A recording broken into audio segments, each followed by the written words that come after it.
Welcome to the African History Network show right here on 910 AM, the Superstation, the Future Radio. I'm your host, Brother Michael Imhotep.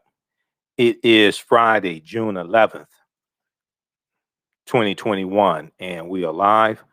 Hope everybody's doing well. It's been a very busy day today.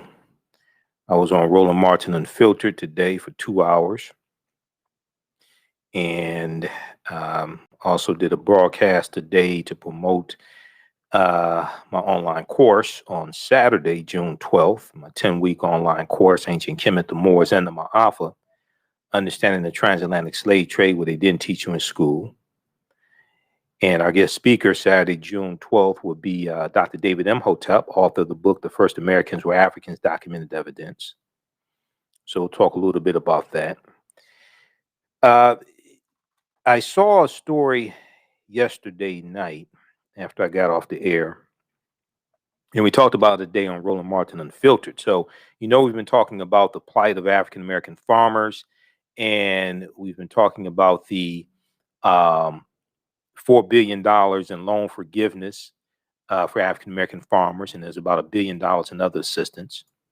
And this is in the $1.9 trillion American Rescue Plan that no Republicans voted for.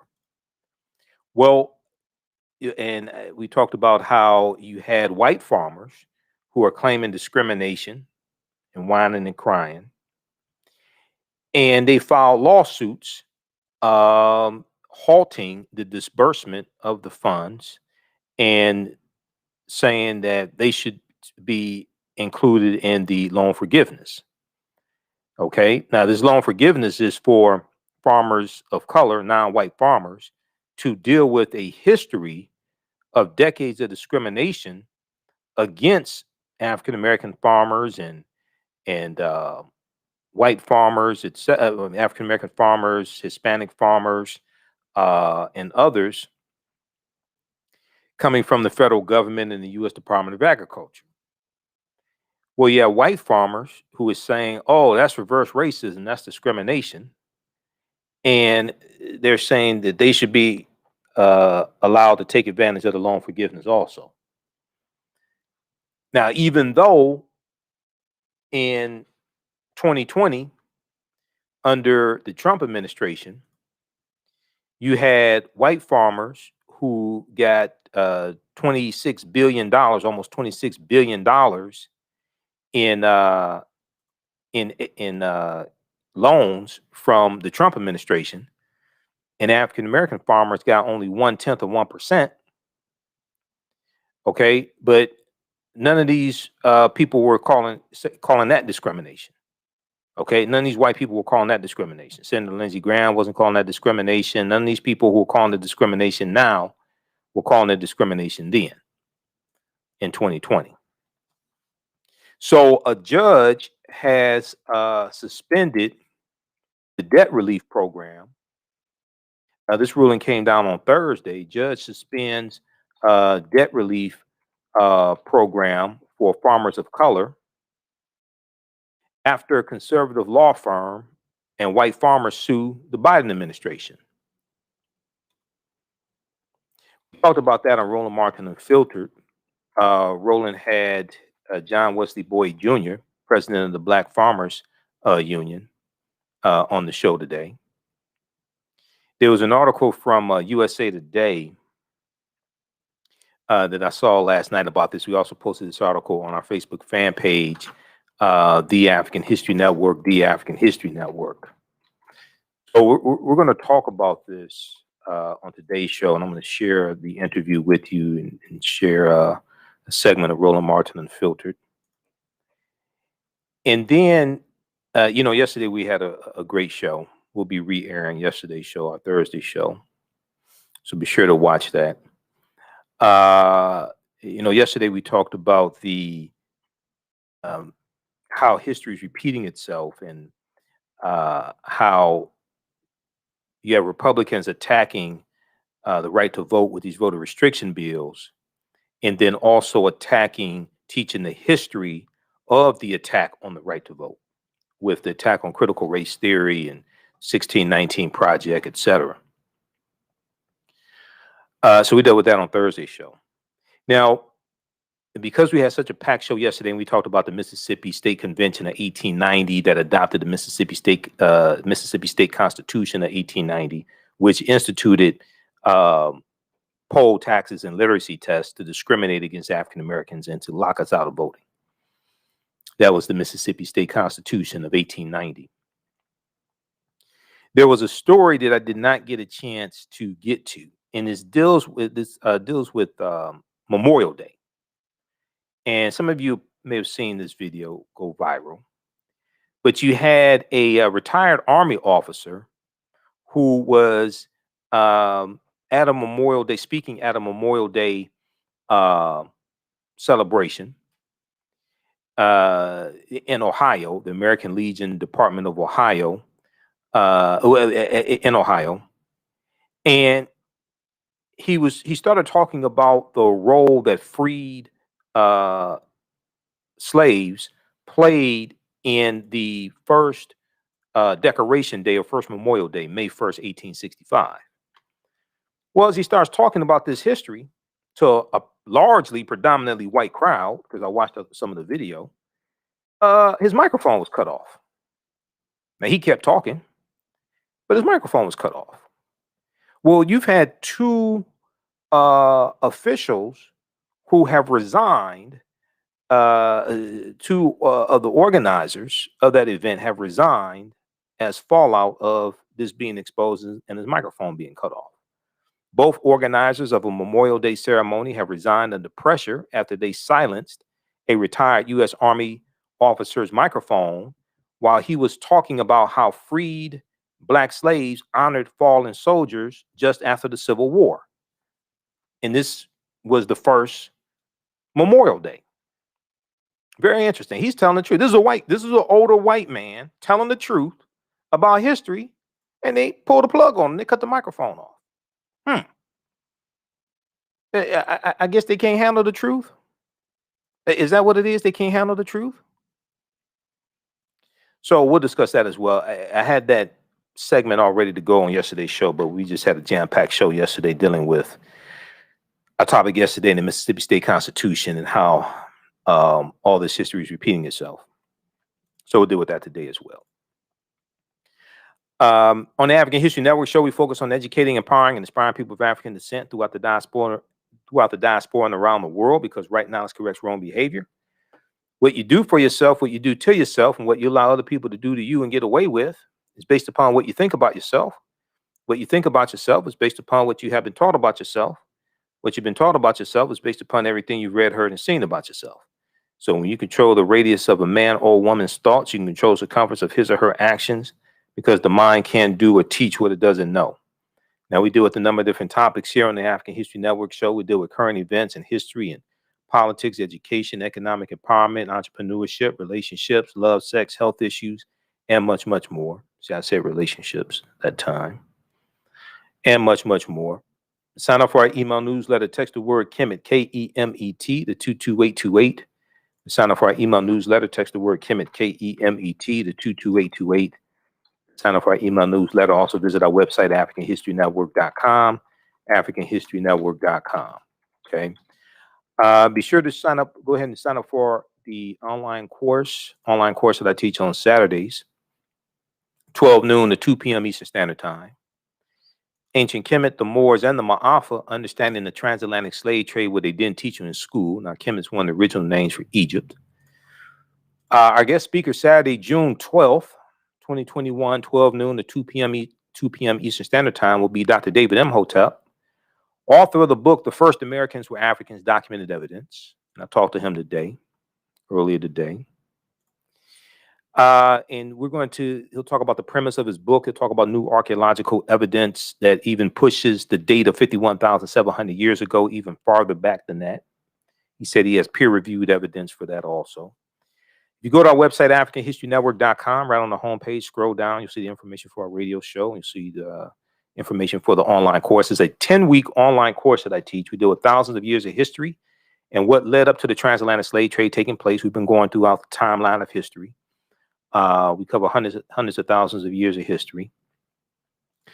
We do the class live. All the classes are recorded. You can go back and watch them over and over again. So when you go to our website, click on register here. Next page, click on enroll. The class is 50% off now, about 54% off. It's on sale $60, regularly $130. As soon as you register, you can watch our class from last Saturday. We had a really good class last Saturday. And you can also watch the session, the class where Sister Nubia Wardford spoke to the class. She's a African-American female archaeologist. And we dealt with the origins of ancient Kush and the African queens of antiquity, the origins of ancient Kush and the African queens of antiquity. We dealt with that in the class also. Okay. All right. So posted the link here, register for the online course. You can watch from around the world as well. All right. I want to jump into this topic here. So I was on Roland Martin Unfiltered today. And, I read this story last night after I got off the air. And, I don't want people to take this the wrong way, but I knew this was going to happen.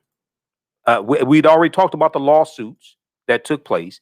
And the goal of these conservatives is to get this case in the conservative leaning 6-3 conservative leaning U.S. Supreme Court and get this shut down and get this whole program shut down, which is dealing with loan forgiveness, and it's going to help a lot of African-American farmers. Now, this was part of the $1.9 trillion American Rescue Plan. We've also been talking about how the banks are crying, and you have the banks are crying because the loans are going to be paid off sooner than normal, and the greedy banks, are not going to be able to make as much money as they have projected. Okay. We talked about the article from the New York Times. Banks fight $4 billion debt relief plan for Black farmers. Okay, so we dealt with this also. Now, all this deals with politics. Politics is the legal distribution of scarce wealth, power, and resources, and the writing of laws, statutes, ordinances, amendments, and treaties, their adoption, interpretation, and enforcement. Okay, politics is the legal distribution of scarce wealth, power, and resources, and the writing of laws, statutes, ordinances, amendments, and treaties, their adoption, interpretation, and enforcement. So I want to go to, let me see here. I'm going to pull up this other article from the New York Times. I want to go to clip 1 here, Shakita. This is from Roland Martin Unfiltered from June 11th, 2021. Roland interviewed John Wesley Boyd Jr., president of the Black Farmers Union, and then he went to his panel. I was on his panel. Let's go to this clip. Just so how we always trying to connect the dots on this show, the whole issue of what's happening with Black farmers. The money that was put in the bill that was recently passed to correct what took place with Black farmers, $5 billion going to Black farmers and other disadvantaged Black farmers. Remember, we had the head of agriculture right here on the show discussing that, saying they were about to start sending that money out. What then happened? White farmers, oh my God, this is against us. This is discrimination against us. And then you have Black people.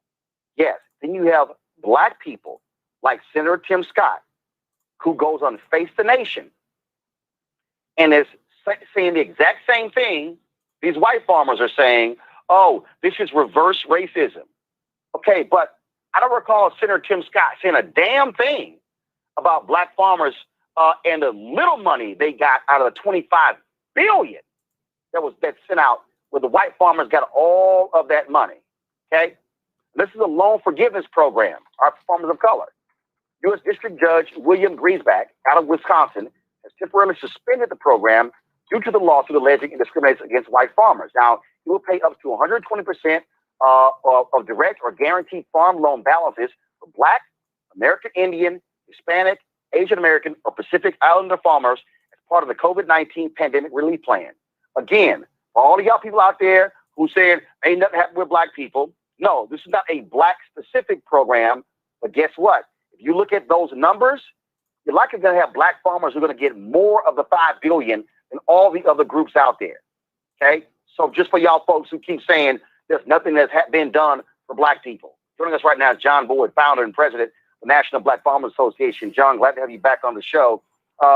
We've talked about this here. This is no shock that they went to a federal judge in Wisconsin, where a lot of these white folks are, to get them to rule. And while I'm talking about collecting the dots, whoever you vote for, the president gets to nominate federal judges. The Senate gets to confirm federal judges. And so those 100 federal judges Mitch McConnell held up under Obama, that Trump was able to appoint, that's what you're dealing with here. And so there's a direct correlation to public policy passed by policymakers that impact Black people, that federal judges can either affirm or deny. That's correct. And well, it's a national disgrace that here we for 30 years, and the last time I was on your show, I was urging Secretary Bill Sack to get the payments out to the farmers as quickly as possible. And if he had got the money to us, we wouldn't be caught in this trick bag here, so to speak. But here you have white farmers who have filed in, so far, 6 different federal courthouses around the country, Texas, Wisconsin, and all of these other states around the country. And we'll probably wind up in the Supreme Court, trying to put all these cases together. The National Black Farmers Association has already filed an amicus brief, opposing all of this, rhetoric. And here you have, just like you described, over one of these Republican judges who says it's going to be some sort of harm to white folks if you pay Black people. Anytime in this country you put money, Black people in the same sentence in the federal government, everybody goes crazy. This was only a small tad bit of what we had in the whole book of bill. So we broke that off thinking we could, get it through without a whole lot of pushback. And so far we've had banks that came out against us. We talked about that the last time. And now you have all of these lawsuits around the country from primarily, white farmers who don't want to see Black and other farmers of color get a dime in this country. Hey, pause it right there, Shakita. Pause it right there and back it up about a minute. Okay. We talked about this also, and we talked about this on this show and on Roland Martin Unfiltered. Banks fight $4 billion debt relief plan for Black farmers. That's from the New York Times. That's what John Wesley Boyd Jr. was just talking about, the fight from the banks as well. We'll deal with all of this on the other side of the break. List to the African History Network show right here on 910 AM the Superstation, the Future Radio. I'm Michael Imhotep. We'll be back in a few minutes. All right, stand by.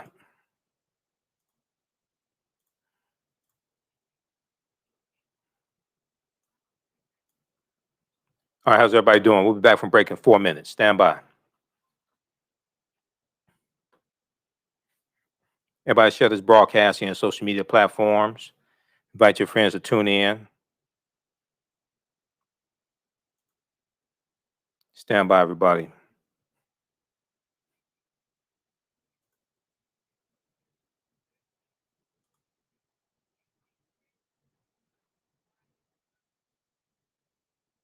Stand by.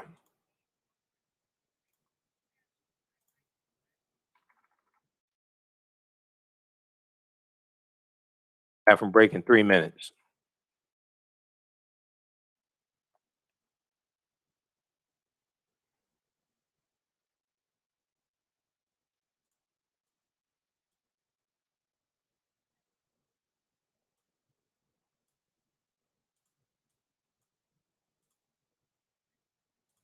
All right. Let's see who we have here. How's everybody doing today?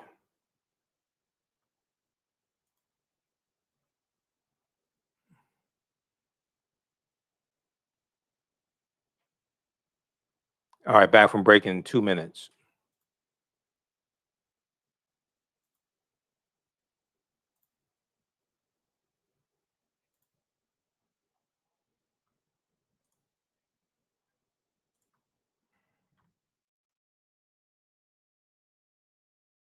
Stand by, everybody.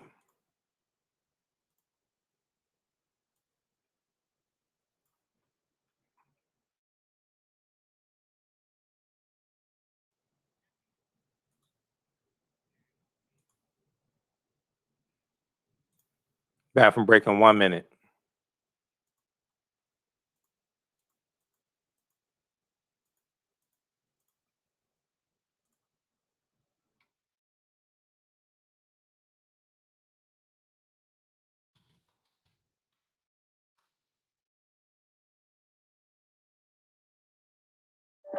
910, the Superstation, Detroit's only African-American talk radio.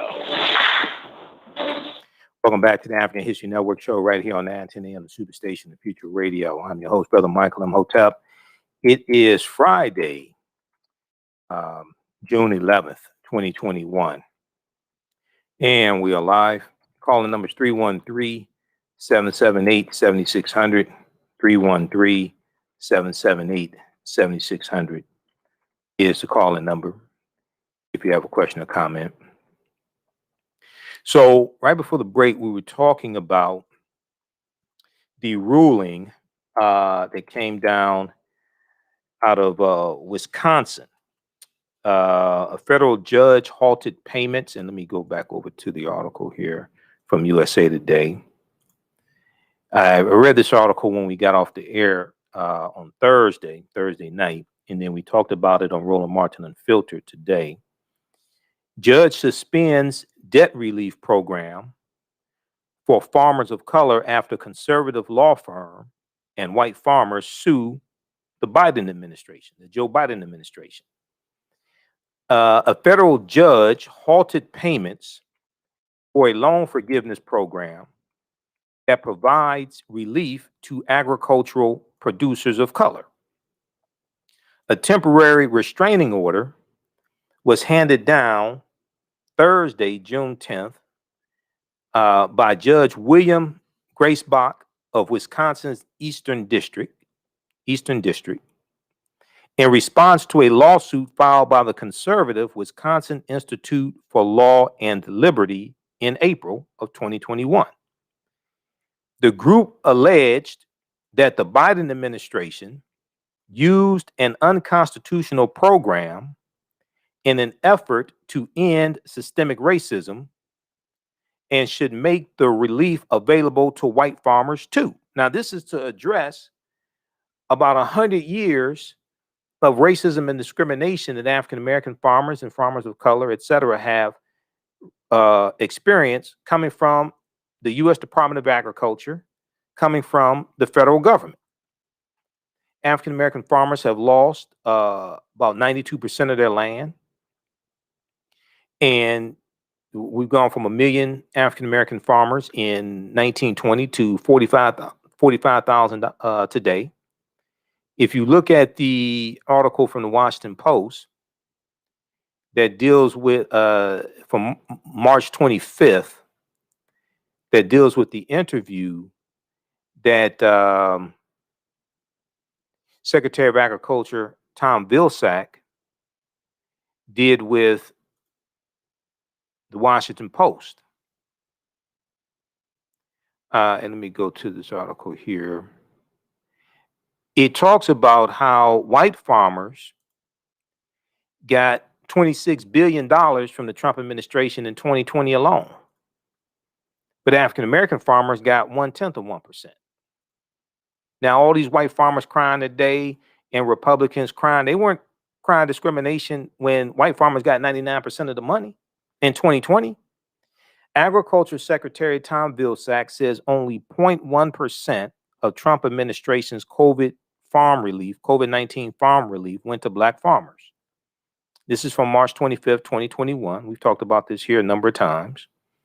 A tiny fraction of the Trump administration's coronavirus relief for American farmers, just 0.1% of the overall package went to black farmers, according to Agriculture Secretary Tom Vilsack, who was confirmed in February 2021 with strong bipartisan support for a second stint in the role, because he was Secretary of Agriculture under the Obama administration.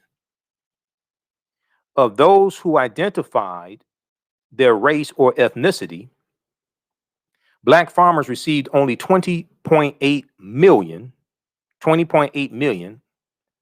of nearly $26 billion in 2 rounds of payments under the Coronavirus Food Assistance Program announced by the Trump administration in April 2020, the Coronavirus Food Assistance Program. Politics is the legal distribution of scarce wealth, power, and resources, and the writing of laws, statutes, ordinances, amendments, and treaties, their adoption, interpretation, and enforcement. This is an example of this. Secretary of Agriculture Tom Vilsack said, quote, "We saw 99% of the money going to white farmers and 1% going to socially disadvantaged farmers. And if you break that down to how much went to black farmers specifically, it's 0.1%. It's 1/10 of 1%. 0.1%. He said, look at it another way. The top 10% of farmers in the country receive 60% of the value of the COVID payments, and the bottom 10% receive 0.26%. Okay, about a quarter of 1%. Now, all these white farmers who are filing lawsuits, all these Republicans who are claiming and saying this is reverse racism and this is reparations and this all this and that and screaming and yelling and crying. They weren't yelling, screaming, yelling and crying and claiming discrimination when African American farmers only got 1/10 of 1% of $26 billion and white farmers got 99% of $26 billion. They weren't yelling and screaming and crying in 2020.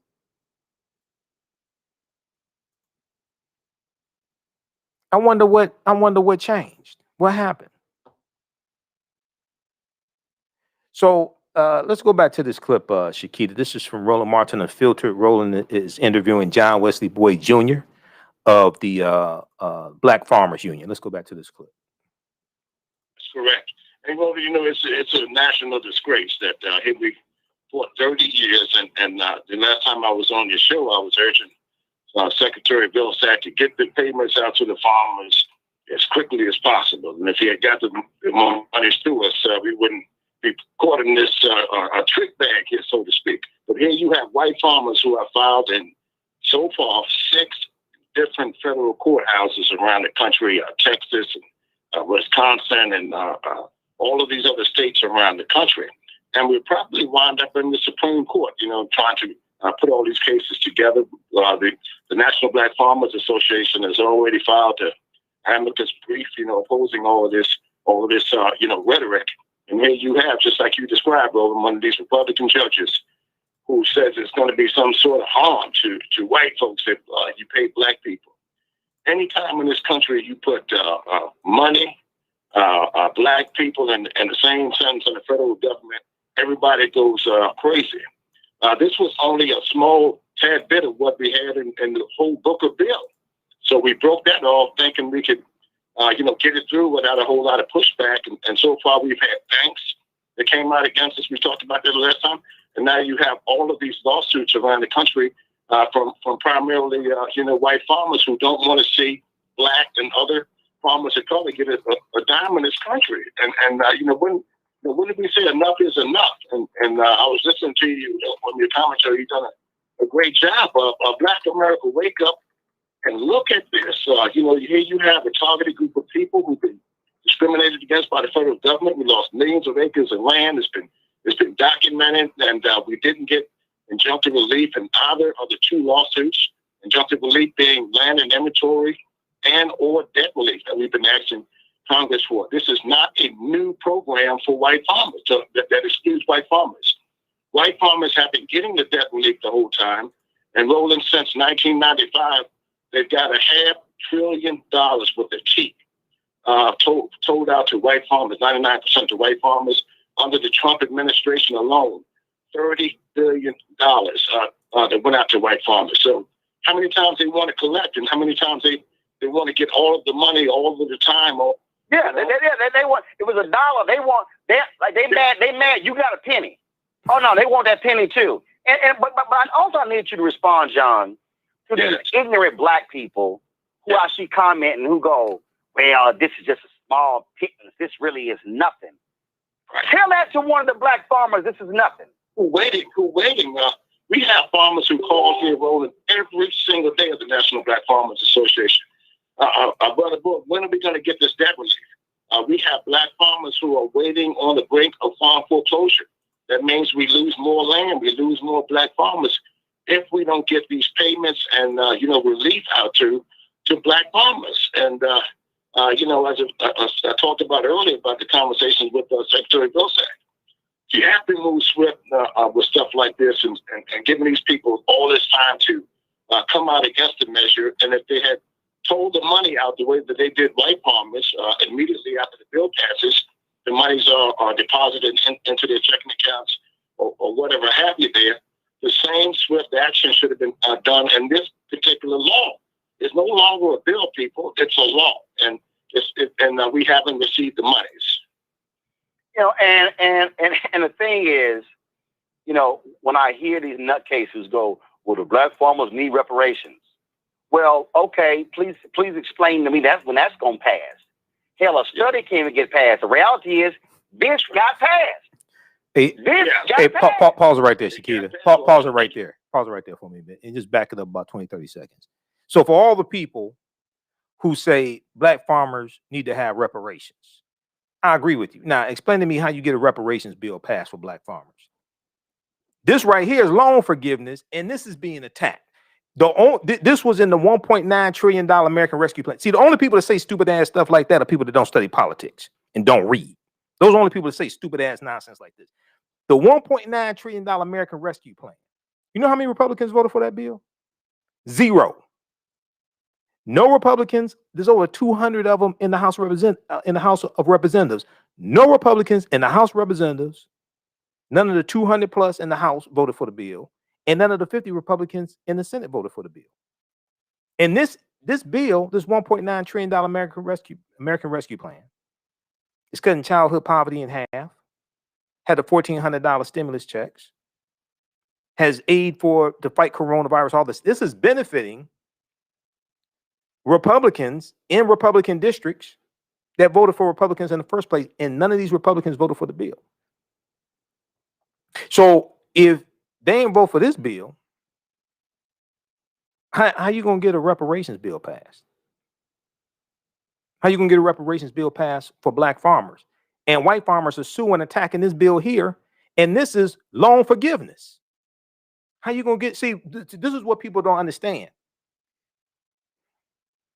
The three branches of government: legislative branch, House of Representatives, U.S. Senate; executive branch, the president, the White House, executive branch. Then there's the judicial branch, the courts. The courts interpret law. This is what people don't understand. The courts interpret law. These laws can be challenged in court. They can be upheld or overturned in court. Executive orders from a president can be challenged in court. Executive orders can be overturned in the courts. The goal of these conservative groups, they want to get this loan forgiveness program. They want to get this case in the conservative leaning 6-3 U.S. Supreme Court and get this overturned. So if you look at H.R. 40, H.R. 40 is in the House of Representatives right now. It got out of the House Judiciary Committee for the first time in 32 years, just a few weeks ago. It hasn't come to a vote on the full House floor because they don't have 218 votes to support it. They have about 188. You can go to govtrack.us and look up HR 40, 117th Congress. This is the 117th Congress. They were sworn in January 3rd, 2021. There's 188 members of the House of Representatives that support HR 40. They're going to vote for it. They signed on to support it. None of them are Republicans. The only people that support HR 40 are Democrats. You may have one or two independents in the House. That's it. The two black Republicans in the House of Representatives don't even support HR 40. Burgess Owens and this other idiot who's crying because the Congressional Black Caucus won't accept him as a member. They don't even support HR 40. There were also two of the 147 traitors that voted not to certify the 2020 elections as well. This is a study for reparations. I support HR 40 because I read the damn bill. I support HR 40. But if you can't get a bill passed to study reparations, how the hell you get one passed to pay reparations? Nobody wants to explain that to me.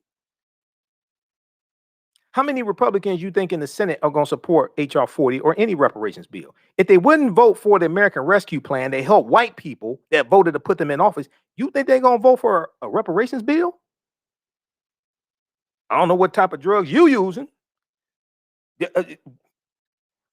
Senator Tim Scott, the only black Republican in the Senate, has already said he's not voting for reparations. If the black Republican won't vote for reparations to help his own people, how many white Republicans you think gonna vote for reparations? This is what happens when you listen to simple Simon ass nonsense, and then you repeat that stuff. This is what happens. Let's go back to this clip, Shakita. Almost need reparations. Well, okay, please explain to me when that's going to pass. Hell, a study can't even get passed. The reality is this got passed. Got passed. It got passed. Well, and you know how long I was talking to you about debt relief on your television show 10, 12 years ago. And this has been going on for 30 years. And it just passed, people. So right. All these years of struggle, we get it. And now we have, like you say, black people who are lost, a lost ball and high reads that don't understand history. And for people who don't understand history, we take this a quick second and tell them slavery was wrong and held on American soil. Sharecropping was wrong and held on American soil. Jim Crow laws that took millions of acres away from black farmers was wrong. And every time they come out saying these type of statements, they always leave the fact of what history did to black farmers and in this case, black people in this country. So here's what these white farmers are banking on. So everybody needs to understand. What they're now banking on is federal judge puts a stop to it. It gets appealed. It now goes to the next level. These white farmers want this to go all the way to the Supreme Court. Mm-hmm. So a 6-3 conservative Supreme Court, okay, which is anchored by that clueless Clarence Thomas, that they will declare this to be unconstitutional. So black farmers aren't able to get this money. That's what these white farmers are trying to do. Well, that's what they're doing right now because they're delaying the payments to black farmers. And right now, probably as we speak, we're probably looking at a 2-year court battle, to say the least, because I'm going to fight them all the way to the Supreme Court. And, we have to win the public support here. We need the support, especially in this case of black America, to wake up and start talking about this travesty. Here we have a law in place and we have white farmers and, like you said, some naive brothers out there on the wrong side of the issue who are saying they don't want us to receive the money, that it's going to harm them if we compensate black farmers and Hispanic farmers and Native American farmers, all of the people who have been harmed, by this government. Something is terribly wrong with that picture. It is. And so, look, we've been right there with you, National Black Farmers. A whole lot of people out here running their mouths who have not been talking about this issue. Unfortunately, it's a lot of mainstream networks who have not been calling you, having you on a regular basis.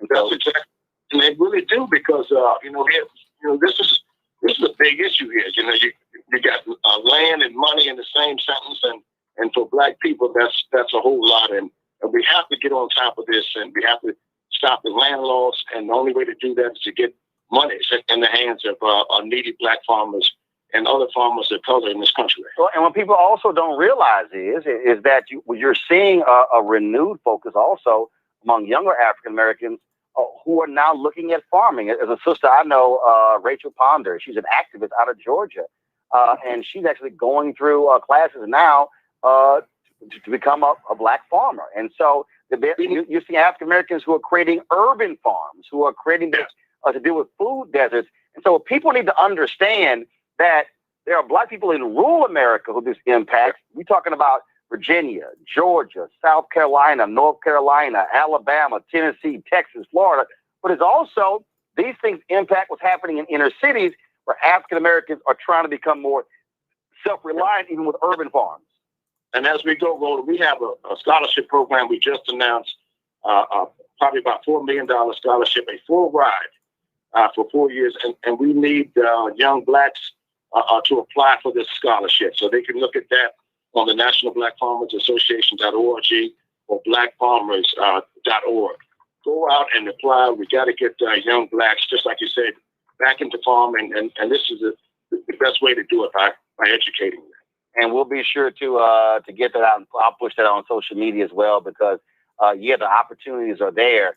My brother actually was a business major at Texas A&M, then ended up actually graduating with an agricultural economics degree, because there were all of these companies were looking forward to hire Black folks in agriculture.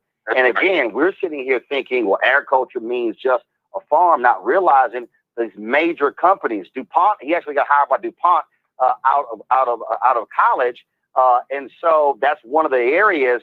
But again, it's redefining for people when they hear agriculture, not thinking it's just completely, oh my goodness, you're going to be on a tractor. No, agriculture is the second largest budget in the federal government. Absolutely. Well, you're hitting all the nails with the hammer, and we got to be a part of that, and we have to get more Blacks into agribusiness in this country. And for the people who guide the food, guide the country, people. We got to get a foothold and start to control some of the food that's produced in this country, so we can start directing the way that things are run in this country. All right, then. John Boyd, we still appreciate it, man. Thanks a lot. Thank you, brother. Hey, pause it right there. Pause it right there for a second, Shakita. Okay, this is the website for the National Black Farmers Association. Blackfarmers.org, blackfarmers.org, nationalblackfarmers.org, representing Black farmers and families across the United States. Apply now. Next Generation Black and Hispanic Farmer Scholarship Application deadline, June 15th, 2021. Deadline for this scholarship, deadline, June 15th, 2021. Visit the website, go ahead and apply. They have information here dealing with issues pertaining to African American farmers at their website, the state of Black farmers, etc. So check this out. Okay, let's go back to this clip, Shakita, and now Roland goes to his panel. I'm on this panel. Let's go back to this clip.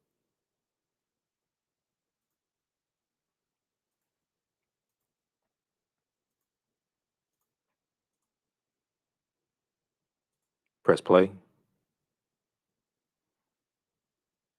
PepsiCo and Coke are not the only people who hire folks for marketing jobs. Right. I said every major company has marketing departments. Mm-hmm. And part of the problem for a lot of us, again, many Black people have been raised where we're just sort of very finite in our thinking in terms of what the opportunities are. And so there was a professor, Dr. Alvin Lark, who was in the agriculture department at Texas A&M, who was the one to my brother, you want to switch your major. He was trying to get more African Americans to switch. See, many of them were business majors. Well, a lot of people were then leaving the business department, and he was trying to say, look, it's the same thing. Forget what that title is on your degree. What are the jobs that are there when you're able to come out of college? And that's the thing, the opportunities that are made available. Yeah, that's true. I remember, my degree's in business administration with a major in marketing. And, I remember in the business school, a lot of us are geared towards corporations or those in accounting. At the time, it was the big six accounting firms. They're geared toward the big six accounting firms. Those in marketing were geared towards some of the big ad agencies, things like this. And then you learn about the reality of racism out in the real world. And that's when I learned how racist marketing really was, and advertising agencies really were, things like this. But yeah, there's a resurgence when it comes to urban farms. Okay, we see that here in Detroit, brothers like Malika Kinney and others, D-Town urban farms. And this bill right here, I want people to really, really understand. I don't think people understand that this $4 billion in loan forgiveness, this is in the $1.9 trillion American Rescue Plan. No Republicans voted for this bill in the House of Representatives or the U.S. Senate. Zero. No Republicans. There's over 200 Republicans in the U.S. House of Representatives. They voted no. The 50 Republicans in the Senate voted no on the bill. The only reason why you have this bill is because African Americans, Latinos, and others went out and voted in 2020. And then you had John Ossoff and Raphael Warnock. They went in Georgia. Okay. And this is the only reason why you have this bill. And this passed during the budget reconciliation process. So it was like 51-50. That's the only reason why you have this. And it was Senator Cory Booker and Senator Raphael Warnock who put this portion into the bill for black farmers. Now last week you had Tom Vilsack on the show, and Tom Vilsack did an interview with the Washington Post March 25th. He talked about how under the Trump administration in 2020, white farmers got almost $26 billion. Almost $26 billion. African-American farmers got 0.1% of 1%. They got 20.8 million out of 26 billion. None of these white farmers were talking about discrimination when that happened. Senator Lindsey Graham wasn't talking about discrimination against black farmers because they only got 0.1% of 1%. Senator Tim Scott, who is really the Isaiah T. Montgomery of the Republican Party, and Isaiah T. Montgomery, he voted along in the 1890 Mississippi. He voted along with the new Mississippi Constitution that was discriminating against black people. That's Senator Tim Scott, the new Isaiah T. Montgomery. So this is an example of how elections have consequences, brother. And we again when I say it about all right, pause right there, Shakita. Okay, so you can watch the full show because full show is 2 hours. You can watch the full show in its entirety. Roland S. Martin on YouTube and Roland S. Martin on Facebook. That's from Friday, June 11th, 2021. I'm a panelist each Friday on Roland Martin Unfiltered. Read this article here. We've talked about it a number of times. Washington Post. Agriculture Secretary Tom Vilsack says only 0.1% of Trump administration's COVID farm relief went to black farmers. Read that. Elections have consequences. And then there was one other, it was something else I was looking at. Oh, go back and listen to the show from yesterday, Thursday, June 10th. We talked about Isaiah T. Montgomery and the Mississippi State Convention of 1890. Oh, we broke that stuff down. Okay, that ties into what's going on right now. All right. Okay, speaking of what's going on right now, Saturday, June 12th, 2021. My online course that I teach, Ancient Kemet, the Moors, and the Ma'afa, Understanding the Transatlantic Slave Trade, what they didn't teach you in school. And our guest speaker will be Dr. David Imhotep, author of the book, The First Americans Were Africans, Documented Evidence. So we have the information at our website, AfricanHistoryNetwork.com, AfricanHistoryNetwork.com, and on AfricanHistoryNetwork.com. We'll post the link here again as well. It's a 10-week online course that I teach. We deal with thousands of years of history. He's the author of The First Americans Were Africans, Documented Evidence. So we're going to talk about the premise of his book. He's going to share a lot of evidence with us of the African presence in this land we call the United States of America, going back at least 51,700 years ago. Okay, so we'll discuss that. All the sessions are recorded, so you can go back and watch. We do the class live. Of course, you can watch us live. There's a live text chat, so you can ask questions in the class. And then you can go back and watch it over and over again also, okay? So we'll post a link here again so you can register. And it's at our website, AfricanHistoryNetwork.com, right on the homepage. All right, I want to go to this last story here. We didn't get a chance to cover it yesterday. We had so much information on Thursday's show. But we're going to go to clip 2, Shakita, I think it is, from NBC Now. Let's see, we'll go to clip 3. We're going to go to clip 3. Retired Army officers, microphone silence. So some of you all heard about this story. This took place on Memorial Day in Ohio, okay? And you had a retired Army officer who was speaking at a Memorial Day celebration. And he started talking about the role that African American, that freed slaves played in the creation of Memorial Day. And his microphone was cut. Let's go to this clip. There would be a tie back to Hudson with that song, with John Brown. Most importantly, whether it's become the mute heard around the world. The microphone cut during retired U.S. Army Lieutenant Colonel Bernard Kempter's Memorial Day speech. Hey, Jay, Mike.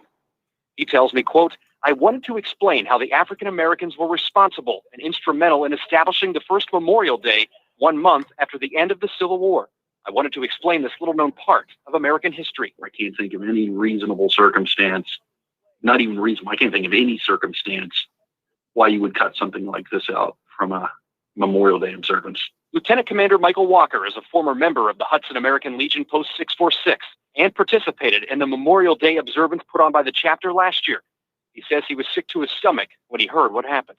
It sometimes seems there's an aversion to discuss race at all. It could be because of racism. It could be because people are uncomfortable. But for military members and Legion members, we're supposed to lean forward. The commander of Ohio's American Legion says after an investigation, they've decided to suspend the Hudson Charter and ask for the resignation of 2 officers they deemed responsible, one of which did step down. Walker says while the censoring doesn't reflect the many members of that post, he respects the decision made by the commander. Part of being a military member is you take responsibility. Somebody in the group does something wrong, you have to own it. And sometimes you have to take extreme ownership of it. And I think this was an example of that. Walker says he suspects some of the members may join other nearby posts. Others may wait and see what happens. He wasn't sure if he'd rejoin after moving to Twinsburg, but decided not to after the incident because he couldn't be further from what the American Legion stands for. It disgusts me that this happened. It puts Legion in a bad light. It put the city of Hudson in a bad light. The rest of the group should take the opportunity to lean forward and help prove to the community that we're not all like that. Okay, so that's from NBC Now. That is from June 9th, 2021. Retired Army officer's microphone silenced as he mentions freed slaves' role in Memorial Day. And this article here from NBC News is from June 9th, 2021. Another official resigns over censored Memorial Day speech. A retired U.S. Army officer's microphone was cut as he talked about the role Black people played in Memorial Day. The American Legion Department of Ohio said censoring the speech was premeditated. Censoring the speech was premeditated. Both organizers of the Memorial Day ceremony have now resigned under pressure after they silenced a retired U.S. Army officer's microphone while he was talking about how freed Black slaves honored fallen soldiers just after the Civil War. And that was May 1st, 1865 in Charleston, South Carolina. Cindy Suchan, S-U-C-H-A-N, chair of the Memorial Day Parade Committee and president of the Hudson American Legion Auxiliary, stepped down nearly a week after the ceremony, the Akron Beacon Journal reported on Tuesday. Okay, we're out of time here on 910 AM Superstation WFDF. Those watching on our Facebook fan page, The African History Network, and our YouTube channel, Michael Imhotep. Keep watching. We're going to go for a few more minutes and finish this story up. Register for my online course. Visit AfricanHistoryNetwork.com, AfricanHistoryNetwork.com. Remember, right now it's correct wrong behavior. It's not over till we win. Wakanda forever. We'll talk to you Sunday night. Peace. All right, stand by. Stand by. Okay, let's continue here. Let me pull this back up. Okay, so and here's a picture of retired Army Lieutenant Colonel Bernard Kempter. Okay, he's tapping on the microphone because they have the video in here. They have like the full hour-long ceremony. He was talking, everything was all right. Then he started talking about free Black slaves, and they start honoring the Civil War soldiers or things like this. May 1st, 1865. Then they cut the mic off. He kept talking. Okay. All right. So retired Lieutenant Bernard Kempter taps the microphone after organizers turned off the audio during his speech at a Memorial Day ceremony in Hudson, Ohio. Now, it's predominantly white people that are there. The band, the people, in the audience, predominantly white people there. But somebody said, "Oh, this is too much Black stuff. There's too much history. We don't want to talk about all that. You're being divisive. You can't talk that Black history stuff. You're being divisive." Now, Suzette Heller, department adjutant of the American Legion Department of Ohio, said she was told Sunday that Suchan had resigned. Jim Garrison, adjutant of American Legion Post 464, resigned last Friday. The American Legion Department of Ohio said censoring the speech about the role Black people played in Memorial Day was premeditated and planned by Jim Garrison and Cindy Sushan. Okay, it was premeditated. Wonder who they voted for president. They quote, they knew exactly when to turn the volume down and when to turn it back up, end quote, said Roger Friend, department commander for the Ohio American Legion. Okay, I guess maybe they thought he was talking about critical race theory. So they didn't want to talk about it. They said, "Oh, you preaching that black stuff. Oh, you talking about critical race theory. Oh, you teaching people to hate white people." The organizers of the ceremony in Hudson, Ohio, initially defended their decision, saying the section of the speech that was silenced was not relevant to the program's theme of honoring the city's veterans. Wait a second, hold on. You there on Memorial Day? You're there on Memorial Day honoring the city's veterans on Memorial Day. The first Memorial Day was celebrated by African Americans, May 1st, 1865. We did a whole show dealing with the African American origins of Memorial Day. On May 1st, 1865, in Charleston, South Carolina, according to two reports that historian David Blight from Yale University, found in the New York Tribune newspaper, the New York Tribune, and the Charleston Courier, a crowd of 10,000 people, mostly freed slaves, with some white missionaries, staged a parade around the racetrack, the horse track there in South Carolina. 3,000 African American school children carried bouquets of flowers and sang John Brown's Body, the song John Brown's Body. John Brown, Harper's Ferry, John Brown trying to free slaves. Members of the famed 54th Massachusetts and other Black Union regiments were in attendance and performed double-time marches. African American ministers recited verses from the Bible.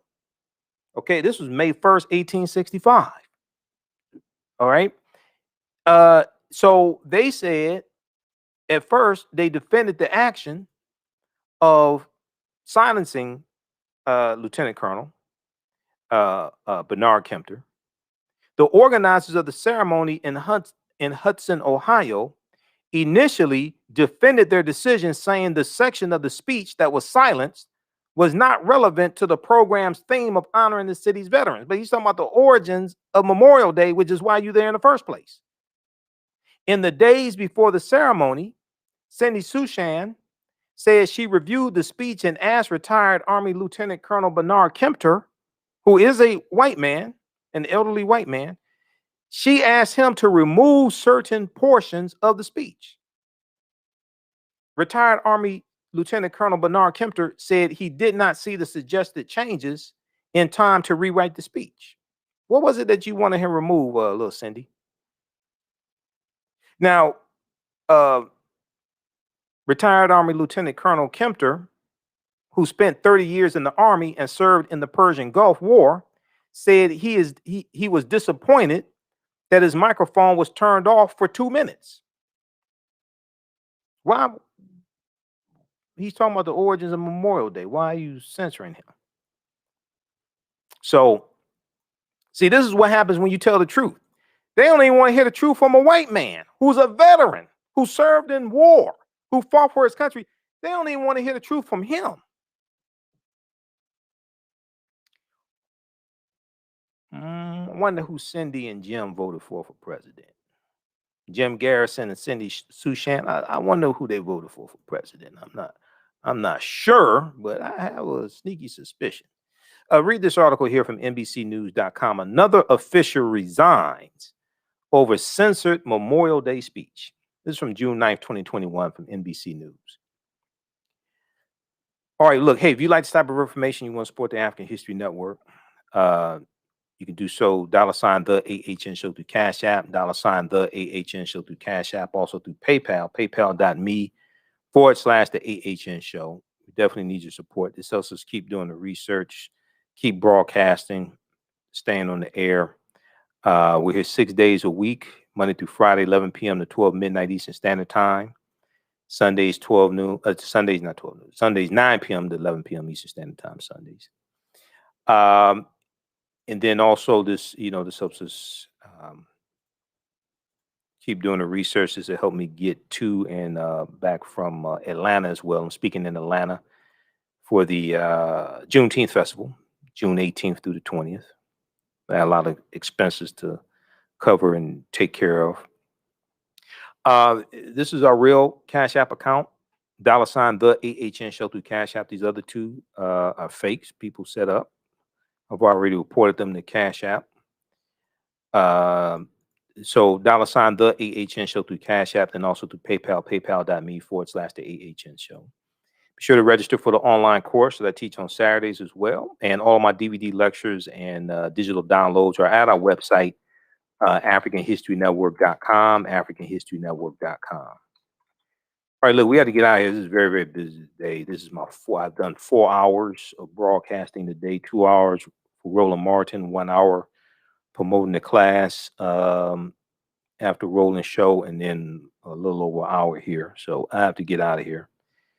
Get ready for tomorrow's class. Remember, the African History Network, we focus on educating, empowering, and inspiring people of African descent throughout the diaspora and around the world, because right now it's corrects wrong behavior. It's not over till we win. Wakanda forever. And we'll talk to you Sunday. We'll be back Sunday. All right. Talk to y'all later. Peace. And with those in the class, we'll see you in the class on Saturday. Take care.